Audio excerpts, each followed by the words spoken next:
What's going on, everybody? It's your boy Mike Robinson, and this is another episode of Let's Take a Walk. I hope everybody had an awesome week. I absolutely had an awesome week. Busy, but awesome still. As usual, the time flew by. I went to sleep Monday and woke up. It was Friday. Right. So here we are. Um, Again, we have another awesome guest coming to the platform. She is a singer, songwriter, producer. She's an influencer. She's a podcaster. Just a regular jack of all trades, Miss Shanrae Price. I hope I said that right. I hate when people get my name wrong, but so I try my best to do my best by people. But anyway, Miss Shanrae Price. Yeah, she's a jack of all trades, just an all around girl boss. Um, for those of you who may not be familiar with Miss Shanrae and her movement, I'm going to give her a moment to kind of reintroduce herself and just give a little background about all she has going on. So, with that being said, it's on you. Good evening, everybody. Happy Friday. I am Shanrae Price, and I am a veteran artist, background artist, and slash artist. I have been singing my entire life. Grew up in Church of God in Christ. That is my background, a church baby. I am the elder sister of Kelly Price. And my roots again stem from church. So I've been singing my entire life. I sang with some of the greats growing up, like Donnie McClurkin, the Clarks, sang with the Winans. You name it, I've been around them. And I had the pleasure of singing with them and learning from them. Then God expanded out my territories. And when I was about 19, 20, started singing with artists such as George Michael, Mariah Carey, and the list goes on and on. So I'm a veteran artist. I've been around for a very long time. And then I became my own solo artist a little bit later on, 2018. I dropped my first solo project this January of 2018. My solo project called Long Time Coming. And I've just been going on from there and just been blessed to do what I love to do and to share it with music lovers all over the world. Wow. So that was news to me. I was not aware. So that makes it all the more sweeter, I guess you could say. Um, as I was going over your bio. I mean, wow, you have done so many different things and so many different genres of music. Um, when you when when you going through your process, I mean, like how has that affected your process being able to participate in different genres of music? You said George Michael and I saw Babyface and then just different ones like that. So how has that helped you in your process? Oh my gosh. When I say the fandom, first of all, the fandom came out singing behind greats like George Michael.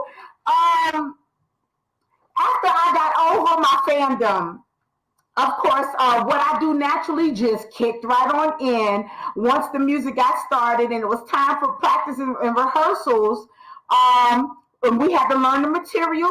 We learned the material and we sang. And I have to say, I thank God because with me, when I started out singing with George Michael, it was with 100 Voice Choir, the Dow Douglas choir at the time. And then Mariah Carey was there, was at Madison Square Garden back in 1990. Back in 1990, was December 1990, going into, I'm sorry, December 1991, going into 92. And so Mariah Carey was at Madison Square Garden. She was at the concert. And she wound up talking to George Michael and saying, "Oh my gosh, can I use the same choir?" He connected her with Daryl Douglas. And then we wound up doing the 1992 Grammys with Mariah Carey and going from there. And then meeting so many different people. Oh my gosh. And out of that 100 Voice Choir, we were at, and I'm saying we right now because I'm talking about my sister Kelly and I. We were at this, at one of the practices. And we didn't realize that they were feeding us for lunch. We thought when we broke for lunch, we thought we had to go buy lunch, and we were a little short on our coins at the time. And so we stayed back. Everybody else left. We stayed back, and we stayed in the same room that we were practicing in. And so this redhead dude came, and he came in and started playing on the piano. But he started playing songs by Andre Crouch and the Hawkins. So my sister Kelly and I started singing. And he stopped and he looked at us. He said, y'all are too young to know this music. And he said, wait a minute. And he started playing around. Let me see if you know this. So he started playing certain songs, and we knew them and we were singing them. He stopped. He said, again, y'all are too young to know this music. What is going on? He said, how do y'all know this stuff? And we just laughed. We said, if you are clubs girls, you're going to know all genres of music. And he stopped and he looked. He said, Claire, are you talking about Claudia Price? And we said, yeah, how do you know her mother? He said, because I used to be the little redheaded little boy that played beside Butch Haywood and the Haywood Singers. And he said, y'all are the Price sisters? And we said, yes. And so he said, I remember y'all when y'all were babies. Your mama used to bring y'all to rehearsal and everything with us. And so then he said, we didn't see what was going on behind us. He started playing. He said, keep singing. So he started switching up the music, and he started playing, I'm looking for America, the Clocks. And we started singing it. Well, all of a sudden, Mariah Carey jumped out behind this big, huge speaker and was singing and clapping with us. And so I was shocked. I was like, oh my God. And then Kelly stopped and said, where did you come from? And I looked at Kelly. I was like, Kelly, stop. And she said, where did you come from? She said, I was behind the speaker listening to y'all sing the whole time. So Kelly said, if you wanted to hear us sing, you should have just asked. And I looked and I was like, Kelly, no. So she said, okay, you're right. She said, let's keep singing. So we were shocked to know that she knew all the Clock Sisters music. And then she said, I'll be right back. Well, she left out, came back with these two men. We didn't know who they were. One of them was Tommy Mottola, and the other one was Randy Hoffman, her manager. So she said, girls, let's sing. So we started singing. Next thing I know, they were asking for our contact information again. We didn't realize who they were at the time. And the redhead gentleman that was playing on the piano was David Cole from CNC Music Factory. Remember, Sweat, Baby? That one. Let me just take, yes, that was him. It was just history from there. And when I say God opened doors, I sang with people from Gloria Estefan to all kinds of artists, like you said, Babyface, toured with Puffy, at the time Puffy. I mean, just the Lord just expanded our territories, and which was prophesied on us, the Price sisters, growing up. And then just went on from there, So I have my whole life, I've been a singer. And Wow, you said a mouthful right there. Oh my gosh. yeah. So you said once you got over the initial fandom, Yes. it was just an awesome experience for you, huh? Yes. What would you say if you had to name one experience that was the most memorable? What would you say it was? We were overseas. Oh gosh, you said one. Lord, I have many. Let me talk about just this one. We were overseas on tour, Mariah and us, back in the early to mid 90s. I was pregnant my entire career. My husband and I, we were married young and pregnant my entire career. So wow, overseas, we were either in Italy or I think it was Italy, one of those places. And we were in the back. And I have to tell you, God's people, the Lord puts his people everywhere because her musicians, Randy Jackson at the time was her musician from American Idol. Yes. Mm-hmm. Sheila E's brother, Michael E. He was there. Vernon, who used to play for the guitar for Michael Jackson. We are cool people that were church babies. And so we were either in Italy or France. I'm trying to remember where we were. But every time before we went on stage to sing, we always gathered, us church babies, we always gathered in a room beforehand and we prayed. And so we were getting ready to pray. And, the world really does have monarchs, kings, queens, prince, people like these nobles across the world. And there was a knock on our door. And so it was our security because Mariah always kept detail on us. It was, so security was like, sir, this one and that one would like to come in. They would like to pray with you all. And I stopped and I was like, you told them we were praying? They were like, yeah, well, they did. They wanted to know what y'all were doing. And so it was like five of them. We didn't realize who they were at the time, but these were like the kings and the prince and the monarchs of the area where we were at. They asked to come in and to pray with us. And we all held hands and we prayed.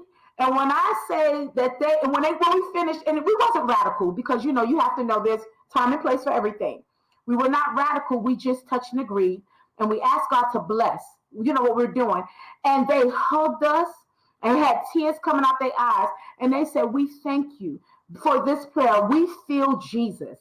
We feel him. That was the most impressive. One of the most. I got many. I got another one I can tell you about a little bit later on when I was on tour with Puffy. Okay, okay, slow down. We're gonna revisit that. Okay, gotcha. Um, you said you grew up under Church of God in Christ, right? Yes. Yes. So, what challenge did that present when it came time for you to hit the road with all these different artists? Was there a pushback? Was there, people saying that you shouldn't do it? What was that like? Great question. Because my grandfather passed 2020, Easter 2020. He was Bishop Jerome Norman. He was the bishop over Barbados in Church of God in Christ. Okay. And so we were very well known. We were renowned in church as well. Mm-hmm. And so when everyone started finding out that Bishop Norman's granddaughters and Claudia Norman's daughters were starting to travel the world with Mariah Carey and different artists, well, the first thing they want to say is that, oh my gosh, you're sinning. There's a sin.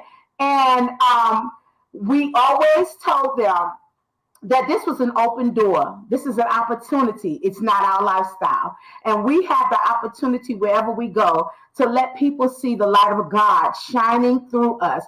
But it was a lot of pushback because, of course, and I will never down my foundation and my upbringing. I thank God for it.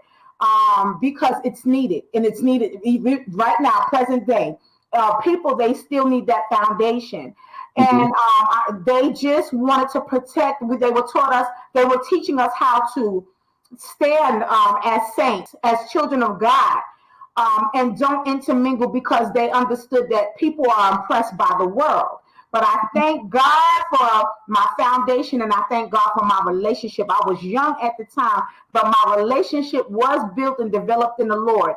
And I always, wherever I went, I always said, I'm a Christian, I'm a child of God, and I'm not knocking what you all do, but I don't do it. I can't indulge in it. And there were a lot of course, everywhere you go, whether it's on the secular level or not, people will they will ask you, would you like to indulge in certain things? And I would not. So yes, we did get a lot of pushback, and that was because of how we were taught. They felt like we was going to fall, we was going to sin, but they understood after a while, watching us down through the years, they understood this was actually a mission from the Lord. Wow, wow, that is awesome. I mean, because Church of God in Christ, in and of itself, is a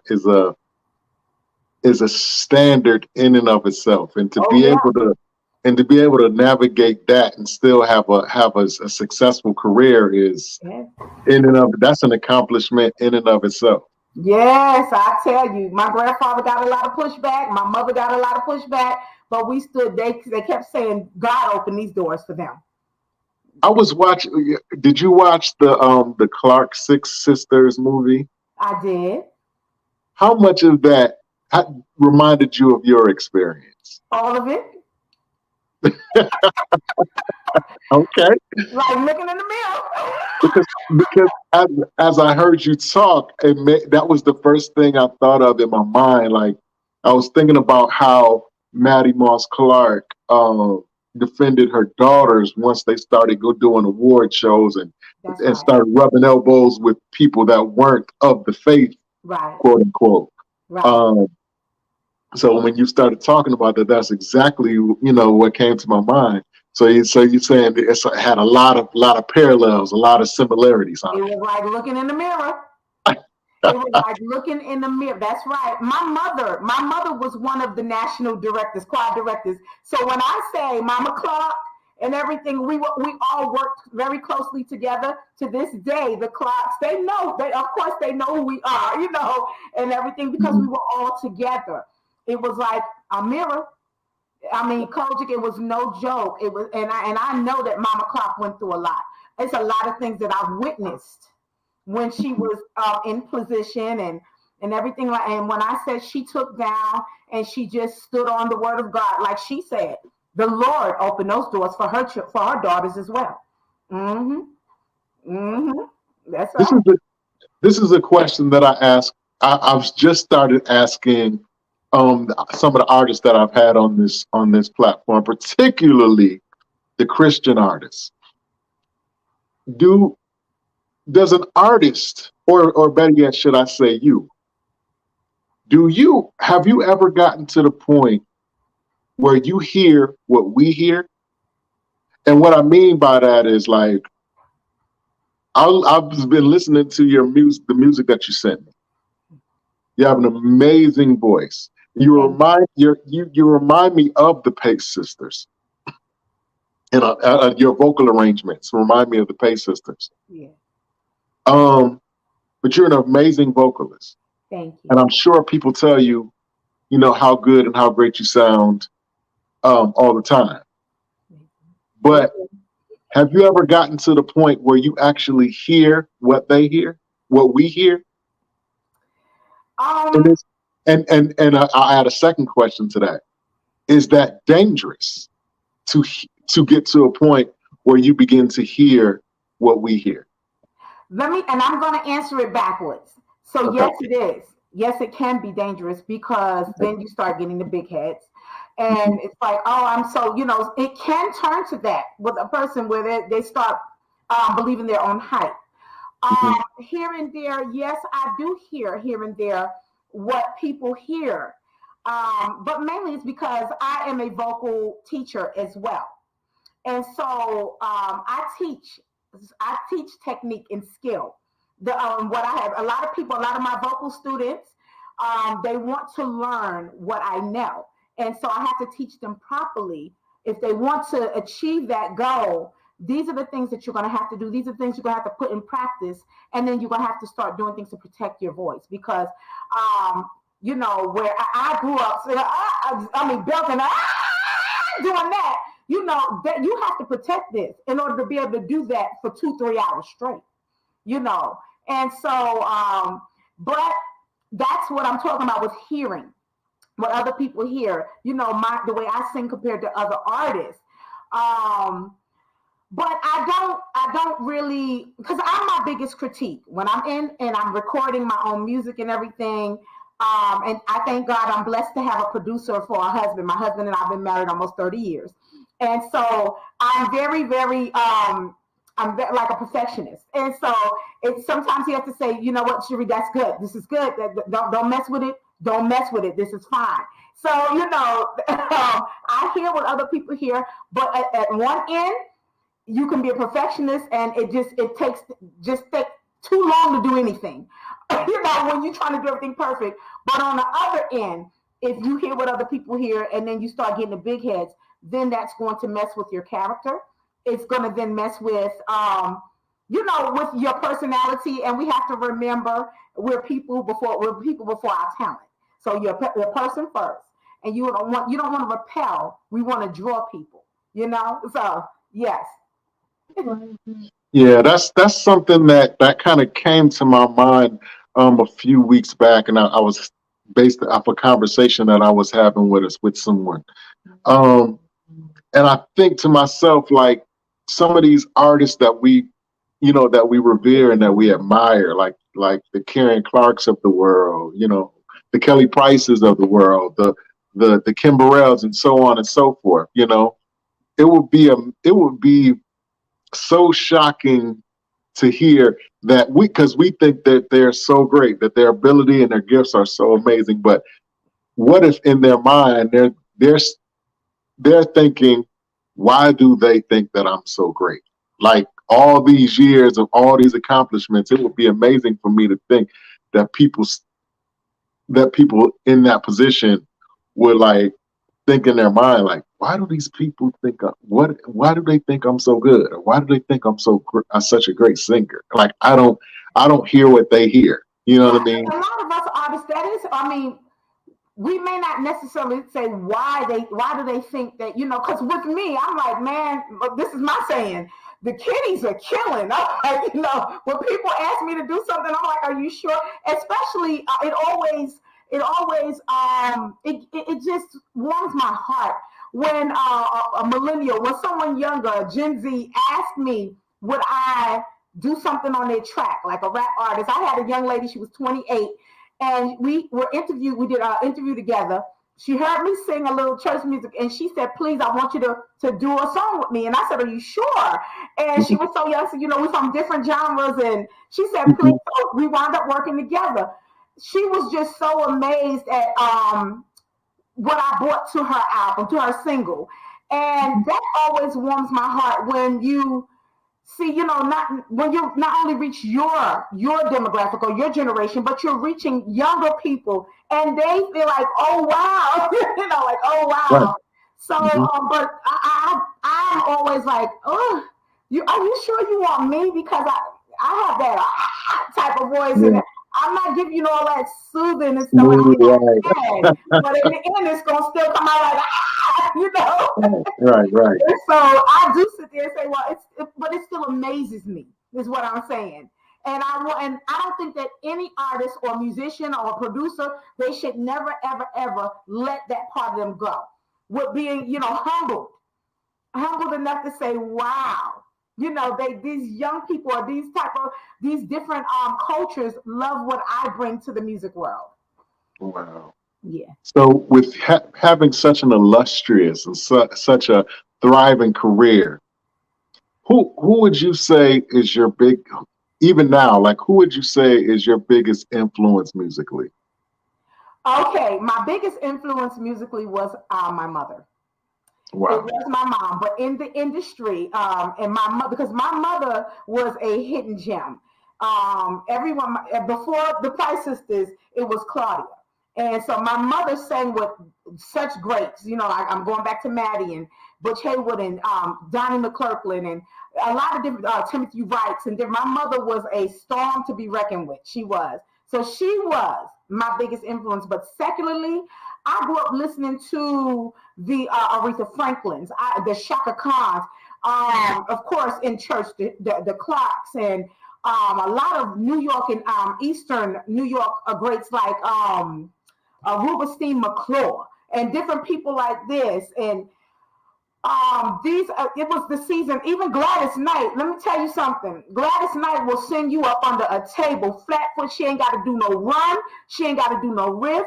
And that's how my mother taught my sisters and I. So she was like, I want you to sing without running and riffing. Anybody can do that. Sing flat foot and sing a cappella. So we had to sing without music and without riffs and runs. She said, now shock them in the end. Give them that. Give them that in the end. So when I hear somebody that can sing flat foot, they ain't got to do all of that stuff. Now that's a singer right there. Gladys Knight, woo! That Gladys Knight. I'll be sitting there like, hey! Yeah. Is it important to be is it important to have is it important to have a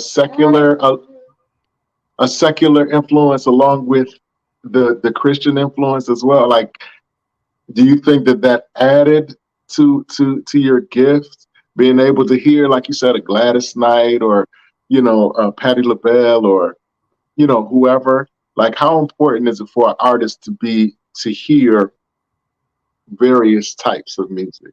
It is extremely important to be well rounded.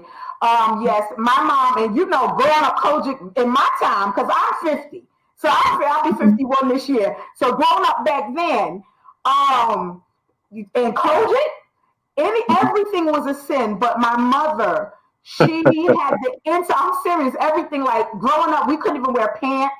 Right. Anything like that, because everything was considered a sin. That was before, and things have Mhm. changed. And Lord don't wear no no lipstick and stuff. Yeah. But that was a different day and age. But my mother was wise enough, insightful enough to know I want to teach my girls to be well rounded with music.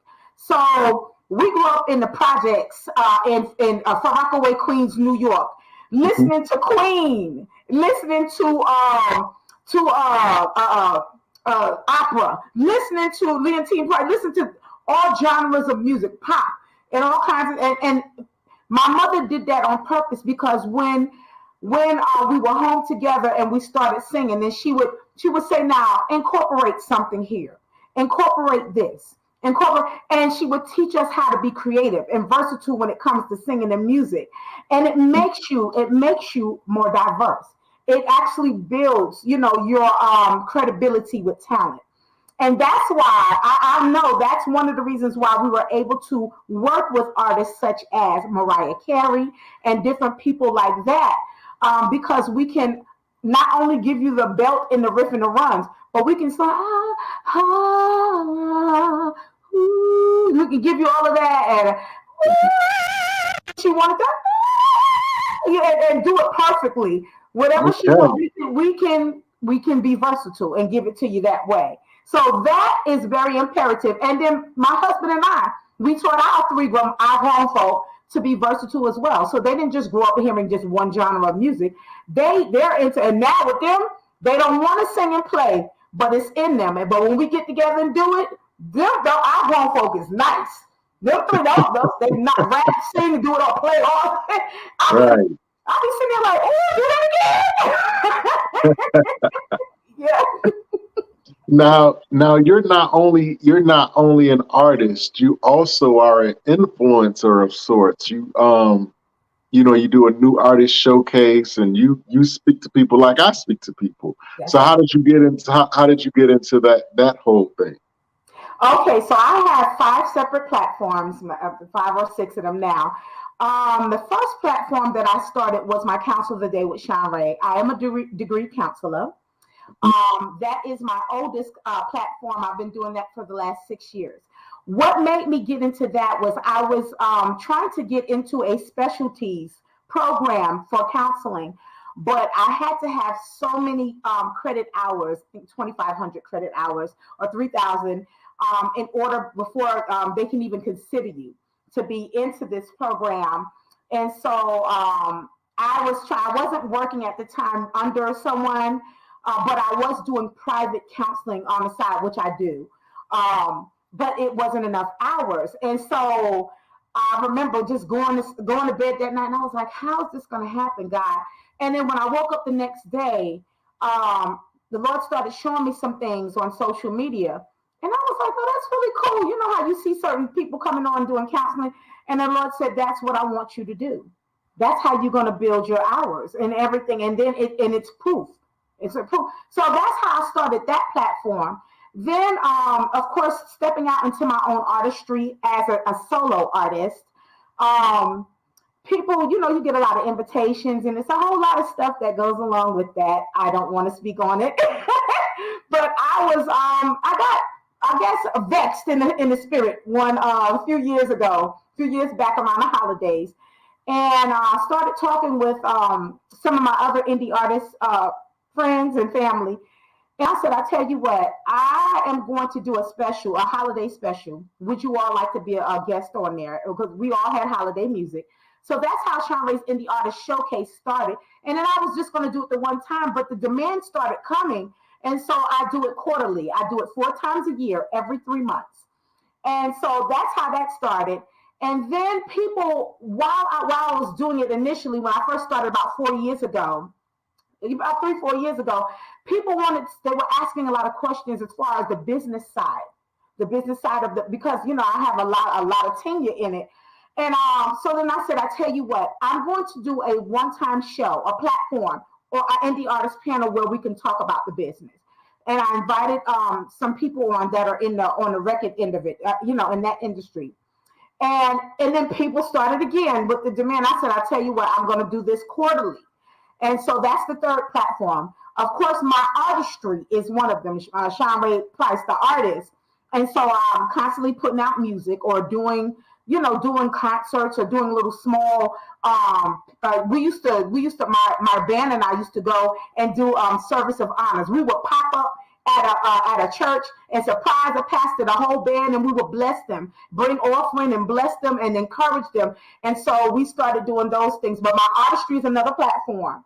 And then my newest platform is I cook. My mom was a great cook. My father was a chef by trade. We cook.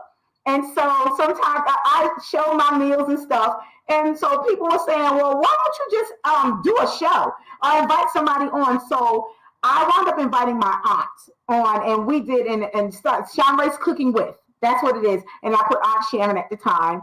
And then people were saying, well, when can I come on? And I was like, are you serious? And I was like, listen, this is going to have to be quarterly. So now I have Shanrae's Cooking With, and then I bring guests on. So that's what you talk about, busy. Booked and busy. Yes, absolutely. Yes. Absolutely. Mm-hmm. Let's go back a sec. Go back a little bit. Counseling. Um, Especially in the last couple of years with the pandemic and everything that's been going on, people have been forced to stay in the house and not do the things that they're used to doing, going places that they're used to going, and vacationing and all that. Mental health has been talked about like it hasn't been talked about in a long time. That's right. My question to you, is it possible to be completely, perfectly mentally fit? Is that even possible? It's possible to be, not perfect, but mentally fit. Yes, Mhm. yes, but that's going to take a lot of, why mental health. There's been a scope on it. Is because a lot of people, when you're out, when you're working, and this and you don't have time to sit back and to deal with what is really going on with you, what Mhm. has happened with you, what is going on with your family. And the pandemic made people have to deal with these things or not. You know what I'm Right. saying? Most people do they can't take the truth. They can't Right. take the truth about them or maybe what has happened to them. And the only way to grow is to overcome, to face whatever you need to face. Go on and sit down and talk with somebody. Go and sit down and talk with somebody, and find strategies, because I'm that type of counselor. So I'm a behavioral specialist. So where we can not only just talk about it, but we're going to do assignments. We're going to do projects. We're going to find ways to overcome these triggers and different things like that.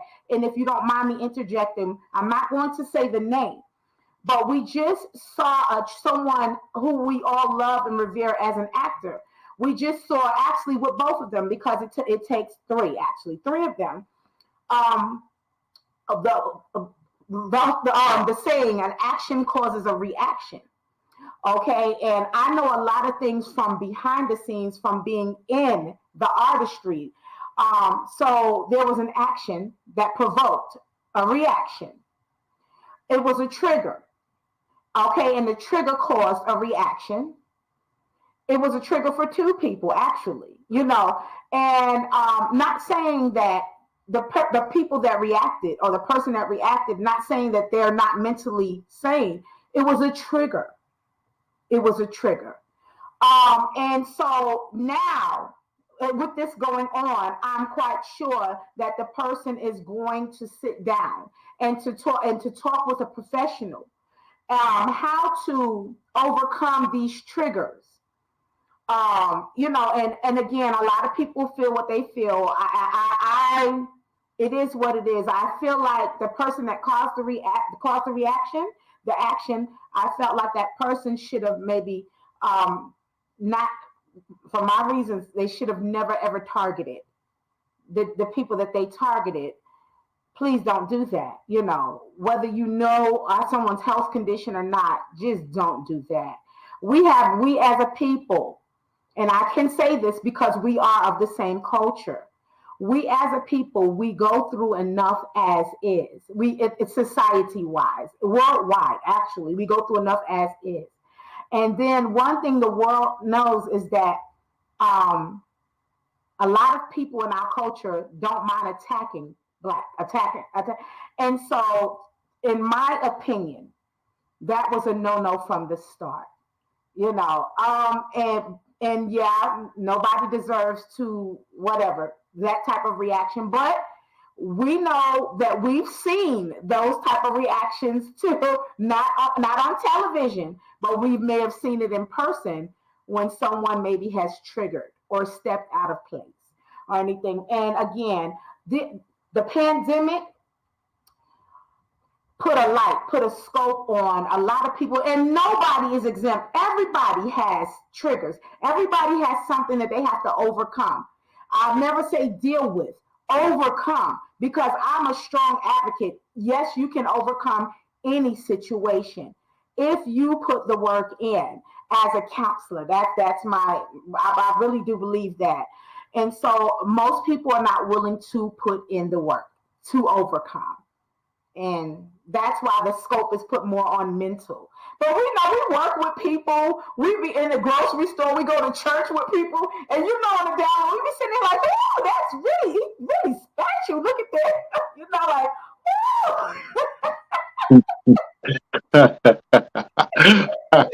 um, when you're in that realm of what you do, you see a lot of things up close. You know what I'm saying? You see, of course, obviously mental illness up close. You see sickness up close. You see depression.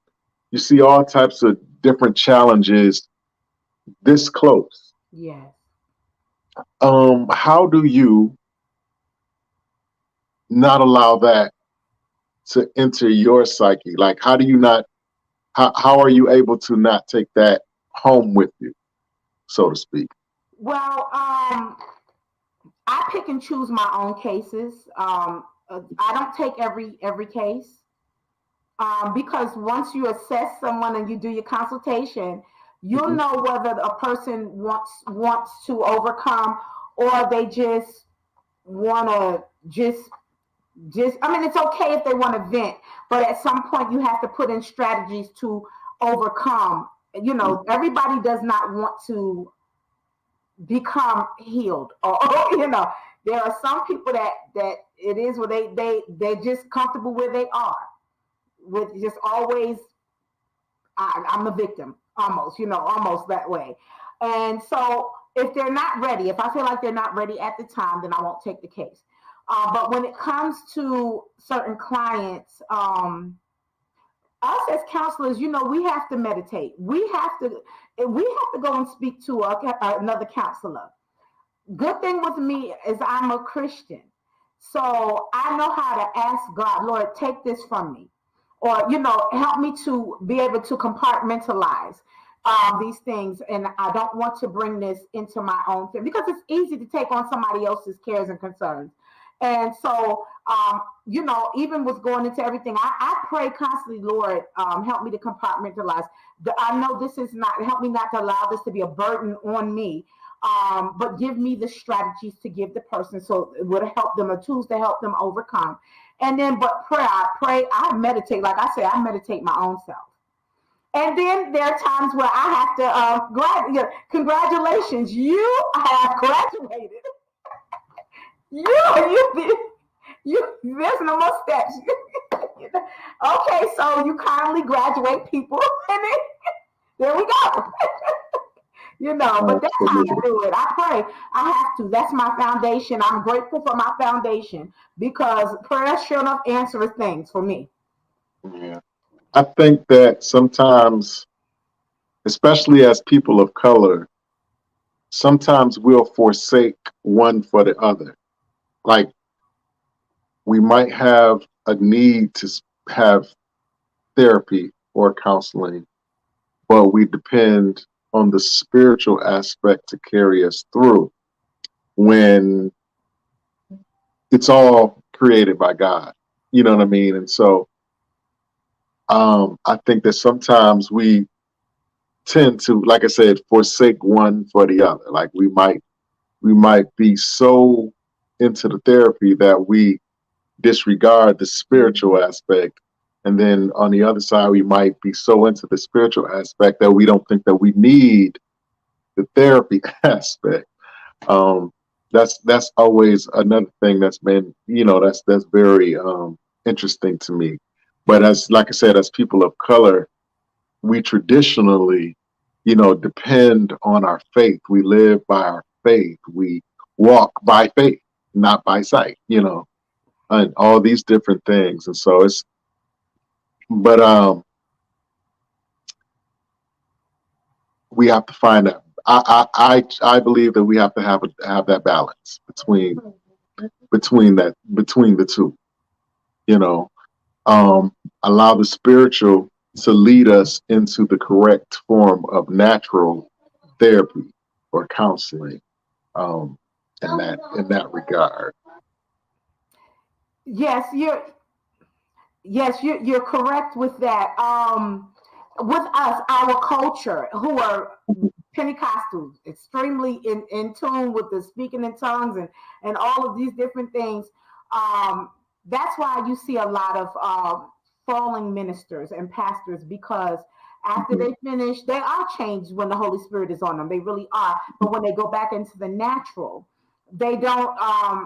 They feel like they're okay, and a lot of times, they shift right back into whatever they need to overcome.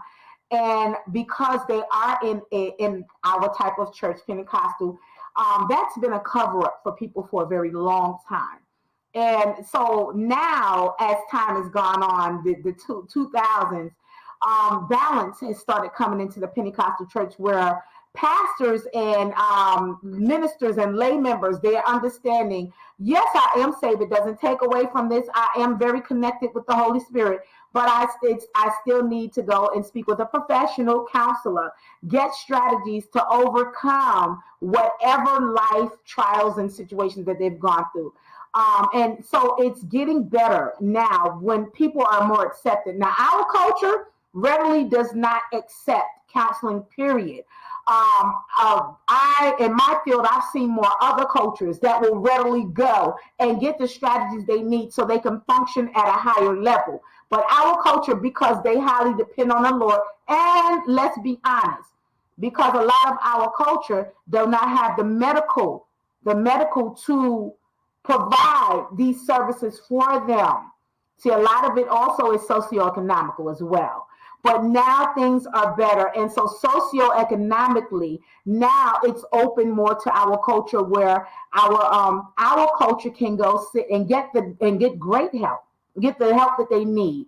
So I know a lot of it was money socioeconomical years ago. And that's why our people more so lean and depend on the Lord to help them to function at a higher level. But now things are better.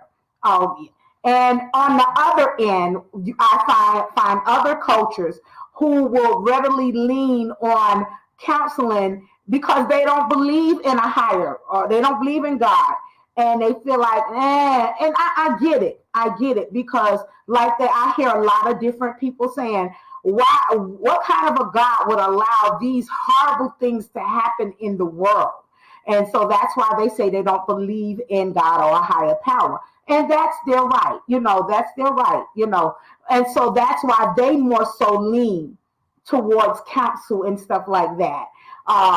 So, it is, you're right on both ends now. So, what would you say on, on the music, on the counseling, whatever you want to answer this question in? What would you say was the best advice you've received since you've been on your journey, and what's been the worst advice you've received? The best advice I received was from Mr. Tommy Mottola. And Okay. he would, I used to love the way he would pour into me. I can talk about how he would pull me to the side and say, because my middle name is Cherie. So Cherie Price. And he would say, Cherie, and he would pull me to the side. And at the time, my sister and I was actually signed. We were getting signed by Epic. No, I'm sorry, Columbia up under Sony. And so he would always say, he would pull me to the side and say, Cherie, remember, the way you start is the way you're going to finish. So make sure the way you start well. Start well because it'll always be well. But if you start wrong or you cut into whatever, it's going to always be like that. So that was some of the best advice that I ever got from Mr. Tommy Mottola. Some of the worst advice I've gotten. Let's think about it because it's been a lot.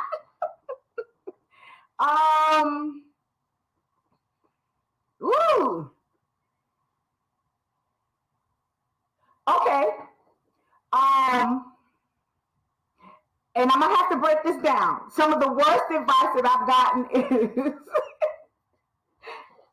I'm not a feminist, guys. You always follow what your husband say. Always follow what your husband say. If he's wrong, then let God correct him. But you always follow what your husband say. I said, you know what? You see my eyes, right? I'm not following anybody in the wrong, okay? Because the comeback is real hard. All right? I don't care if it was my mama. I'm not following nobody in their wrong, okay? So, because you still are going to be held accountable for that. And the comeback is hard. So, Okay. So, what would you say? What would you say is the most common misconception that people have about you? they feel like that I'm a diva. Wow. I mean, right off the bat, they feel, oh, people have said over and over again to my husband, "Ooh, I know she keep you in a poorhouse. I know she keep woo," and he's like, "You don't know what you're talking about. Right. You're wrong. You don't know what you're talking about." They feel like I'm a diva. When they were like, she cooks, she cleans, she does what? I'm like, wait a minute. They feel like I'm like this diva that has to be served. And no, my foundation. I'm gonna go back to my foundation. My grandmother, which my grandmother was the ultimate pastor, bishop's wife, and we are as Christians, we are servant leaders, and Hmm. so that has always been a part of, you're gonna see me, I don't care where I am, if we're at a gathering, I don't mind picking up a broom and helping sweep the floor, help Wow. put stuff away. I don't care what I'm dressed as, how I look. I always bring flats with me. I'm gonna put my flats on. Let's give me some gloves because I'm not messing up my nails. Hmm. Give me some gloves, and we're gonna do this together. I did an event some years ago with Hosea helps down here in Atlanta. Hmm. Um, and so they were, the people were out serving the community, the lower income and stuff, and they were doing hair. Well, I went to school years ago for hair and cosmetology and all of that. And so they were interviewing me, and people were following me and interviewing me. I sang, I did a couple of songs, and so they needed some help, and there was people in lines. It was just people that were trying to get them ready for school. School was about to start, and I said, okay. I didn't have any gloves. I said, okay. So what? I looked at the little girl. I said, what you want done? I just want some little. She just wanted. I said, okay. I said, we have rubber bands, and I was all dressed up. I put my flats on, whatever, and did the little girl's hair. And they were sitting there like, what do you? I have children of my own, so I know how Right. to do hair. I know how to do. And they were sitting there like, did she just put her flats on and do the little girl's hair? And when she finished, the little girl was like, thank you, I'm ready for school. I was like, all right, good. That's who we are. We're servant leaders. Nobody is too high to do anything. You can get in there and wash some dishes. We can get in. Yeah, it's not. You, we're well rounded. Well rounded. Wow. Yes. Wow. Okay. So this will probably be my last official question for you. Uh huh. It's a question that I ask all my guests actually. I just want you to take a moment and just kind of think about it and just give me the most honest and transparent answer that you can give me. The question is, what would have to happen in your life if it has not happened already for you to consider your life a success? What does success look like for you specifically? Success for me, what looks like success for me is, and it's just being honest, I have the funding, enough finances to be able to fulfill the different things that God has put in me. Because what God put in me is it's worldwide. So to be able to, I can share one of the things that I want to do. I definitely want to have large acres of land so we can. I want to hire people because I'm not a farmer. I'm not, but to have Right, have people out there and growing your vegetables and your fruit and have my livestock. And I want to make sure that it's close enough to the inner cities or to the lower income areas where people don't have to worry about fresh food, or as they say, organic. Fresh food, they can just come in for a small amount of money. Come in every week, get your eggs, get your milk, get your butter, get your chickens, get and feed your family. Don't have to worry about breaking the bank, trying to, how am I going to pay my bills? And then right, feed my family. We can show you how to take $20 with my farm and then come out with 5, 6, 7, 8, 9, 10 bags of food that will feed your family for a couple of weeks for real because it's grown.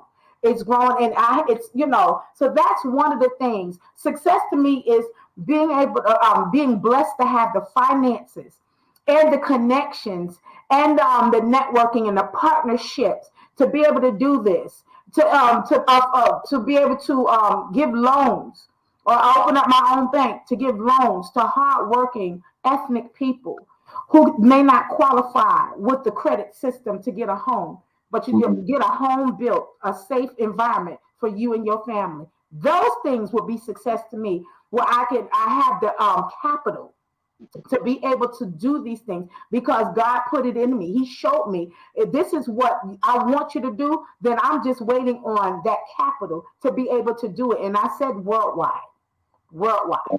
Yes. wow, Hmm. wow, wow. That is an awesome vision. Um, if someone wanted to get in touch with you, um, if they had questions about your ministry or your counseling platform or your cooking platform, or maybe they want to get you on a song or two, I don't know. How could they get in touch with you? Well, you can contact me, messenger me on YouTube, Facebook, Instagram, Twitter, and even TikTok. If you message me, inbox me there. Well, I'll give you the steps how we can go on, and if I'm available, then we can do it. We can go on, schedule me. It's also running across the street, the screen right here. Thank you so much, Mike, for putting it there. But again, on any social media platform, if you inbox me, I will get back to you, and I try my best to get back to you within a day. I try my best to. So that's how you can reach me.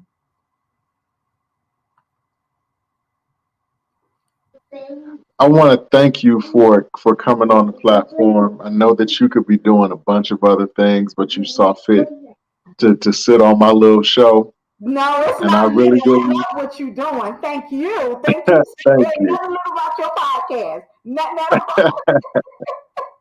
I I, had to I, share I this. thank you. Yes. I really appreciate you coming on, and I really respect everything that you have going on.